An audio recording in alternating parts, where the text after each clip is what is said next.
Magandang umaga po sa inyong lahat. Merry Christmas! Christmas pa rin, huwag nating kalimutan. Nasa panahon pa rin tayo ng Kapaskuhan. Medyo naaliw lang tayo sa Happy New Year natin. Pero Christmas pa rin. No? We are still in the season of Christmas. And today we are celebrating the solemnity of the Lord's Epiphany. And every time we celebrate the Epiphany of the Lord, ang mga tao ang batian, Happy Three Kings. Ano bang koneksyon ng dalawa? Ano ang koneksyon ng Epiphany at nung mga tinatawag nating Three Kings? Yung entrance song natin kanina, "We three kings of Orient are bearing gifts, we've traveled so far. And they brought with them gold, frankincense, and myrrh." Ano bang alam natin sa tatlong hari na tinatawag natin at yung epipanya ng Panginoon o yung pagpapakita ng Panginoon? Ano ang koneksyon at ano ang kahalagahan? For the past years, we have been saying that the wise men that we have come to know in the Gospel of Matthew were not really kings. Well, there's some truth to that. But they were wise men. And where were they from? Saan sila galing? Sabi ng kanta, "We three kings of Orient are bearing gifts. We have traveled so far." From the Orient daw. From the East. From the East. At sabi sa Ebanghelyo ni San Mateo na ating narinig ngayon, itong mga wise men na ito ay naglakbay ng mahaba dahil nakita nila ang liwanag ng bituin. Sa banal na kasulatan po, yung salitang Magi ay galing sa Greek word na magos. Magos. Kung titingnan ninyo, pwede siyang root word ng magician. Magos. Ibig sabihin, wise man. At itong mga tinatawag nating tatlong hari ay maaaring counselor, advisor ng mga hari, maaaring astrologers, maaaring magicians. Ibig sabihin, meron silang ekstrang karunungan above the regular or the average. They were very keen in observing what is going around, what is happening around. They were wise. And they were from the East. Saan sa East? Sa tradisyon ng simbahan, ang sabi nila, galing daw sa Persia, kasi daw yung Persia ay kilala sa wisdom, matatalino, marurunong. Yung iba naman ay sabi galing sa Babylon, kasi yung Babylonia ay nasa east ng Jerusalem o ng Holy Land. Pero may ikatlo. At yung ikatlo ay mas malapit sa katotohanan. It is so likely that these men were from Arabia. Father, paano nyo nasabing galing ng Arabia itong mga ito? Kung nakinig kayo sa unang pagbasa, from Isaiah, the prophet Isaiah, sinasabi doon kung paanong ang Israel ay magdiriwang at ang hari ng Israel ay ipagdiriwang At ang mga hari ay darating. May daladalang ginto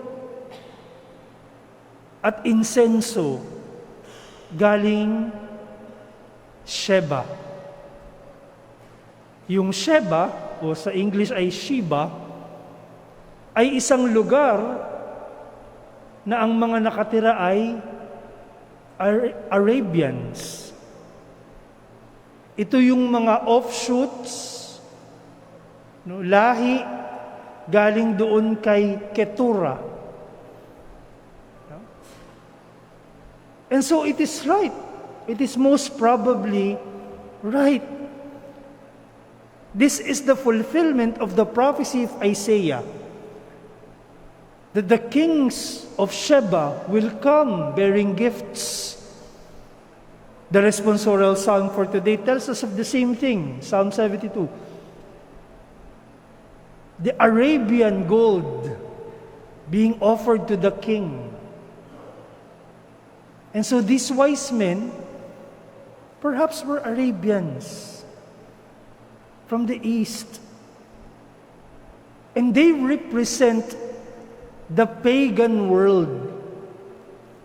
Pag sinabi nating pagano, ito yung mga hindi kabilang sa Israel. Mga taong hindi kabilang sa piniling bayan ng Diyos. Pagano. At itong mga paganong ito ay nakasumpong ng liwanag. Kaya yung paghihintay nila sa Mesiyas, ang paghihintay ng Israel para sa tagapagligtas, hindi lang sila ang naghihintay, pati yung mga pagano.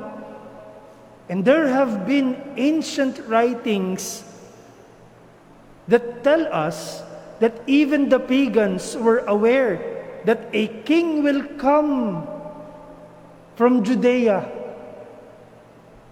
And they will honor that king. The entire world will honor that king. And so what we heard in the gospel for today from Matthew is the fulfillment of all those prophecies. And the wise men represent not only the pagan world, but all of us. Because if you notice, the wise men were considered outsiders. And we, who are sinful, have become outsiders of God's divine life. We are outsiders to God's divinity. Because of sin, dahil sa kasalanan tayo ay naging outsider na. Paano tinatrato ang isang outsider? Diyan ka lang, huwag kang papasok. Hanggang bakod ka lang. Huwag mong hawakan yan. Hindi yan sa'yo. Yan lang ang kakainin mo, hindi ka kasama. Ang pagtrato ng mundo sa isang outsider. But when the three wise men or the wise men encountered the light of the star, they went in search for the Messiah, the King. At nung nasumpungan nila ang liwanag at nakita ang bata, isipin ninyo ang eksena. Naroroon si Jose, si Maria, ni hindi pinalayo ni Jose at ni Maria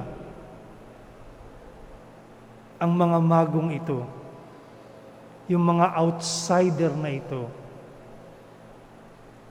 Pinanatili nila itong mga mago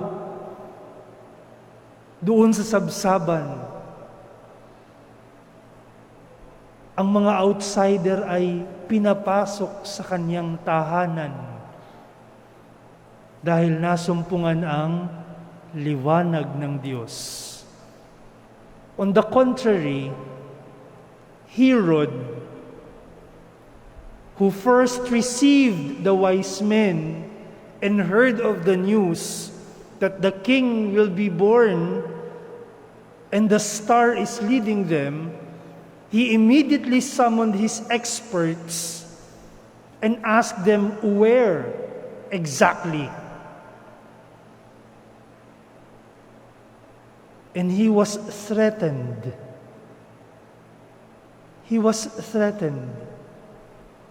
He refused to look at the star. He refused to look at the light of God and chose to remain in darkness.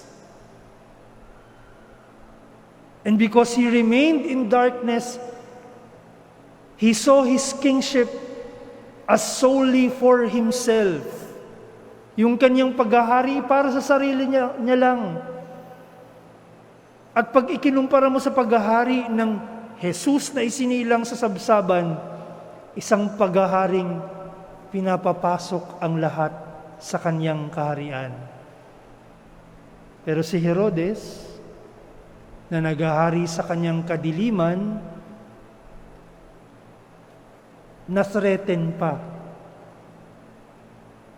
At alam natin ang sumunod na ginawa ni Herodes. Ipinapatay niya ang lahat ng batang bagong silang dahil ang kanyang paghahari para sa kanya lang. The wise men who represent every one of us, pagans because of sin, encountered the light and they were welcome. And because they were welcomed, after the encounter with Jesus, sabi ni Saint Matthew, they were warned in a dream not to return to Herod. Iniligtas na sila sa kapahamakan. And then, they departed for their country by another way. Nag-iba ng landas. Nag-iba ng tinahak na daan. May pagbabago ng daan.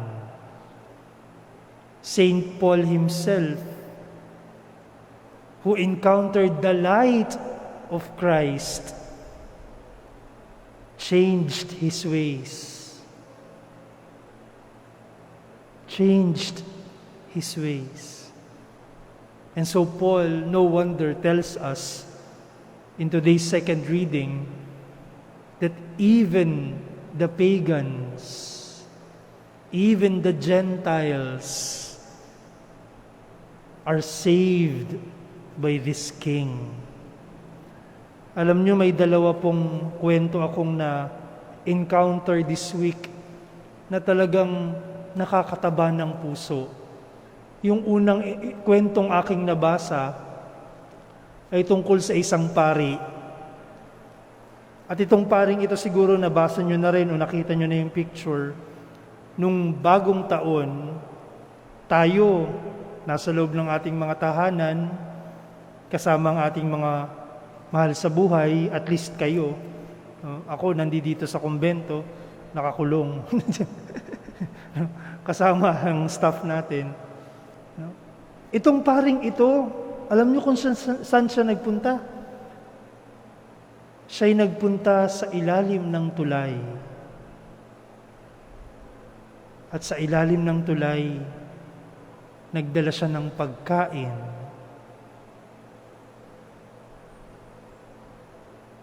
At pinakain niya yung mga nakatira sa ilalim ng tulay. At doon siya nag-New Year.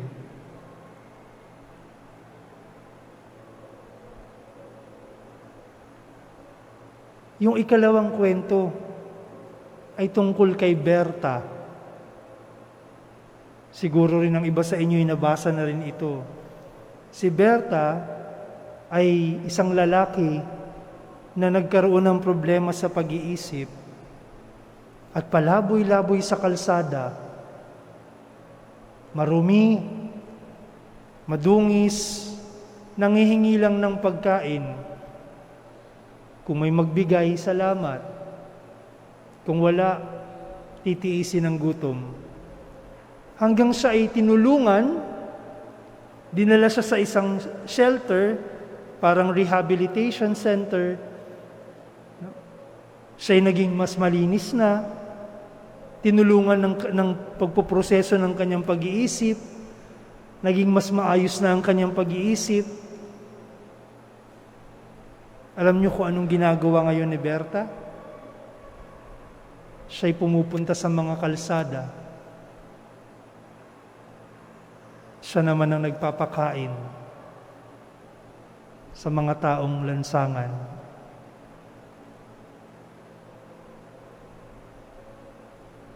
This is the kingship of Jesus. This is the epiphany of our Lord. He reveals Himself to us as a king for all, a savior for all. And He welcomes everyone into the manger. And He allows us to see His light. And the invitation is to, after seeing the light, go to the manger and bow before the King. Just like how the wise men honored Him. Kapag nasumpungan mo ang liwanag ni Kristo, yuyuko ka na lang sa Kanyang harapan. At pagkatapos nun ay may pagbabagong mangyayari na ikaw mismo ay magiging tagapagdala ng liwanag na ito. Ito ang ating panalangin sa araw na ito, na sana tayo mismo maging epiphany. Tayo mismo mabitbit natin ang liwanag ni Kristo at ipakita siya sa mga tao sa ating paligid, lalo na sa mga bata, lalo sa maliliit, lalo sa mahihina, upang ipakita sa kanila may pag-asa sila. Hindi sila isinasantabi, hindi sila kinakalimutan, dahil ang liwanag ng Diyos para sa lahat. Si Kristo ay hari ng lahat.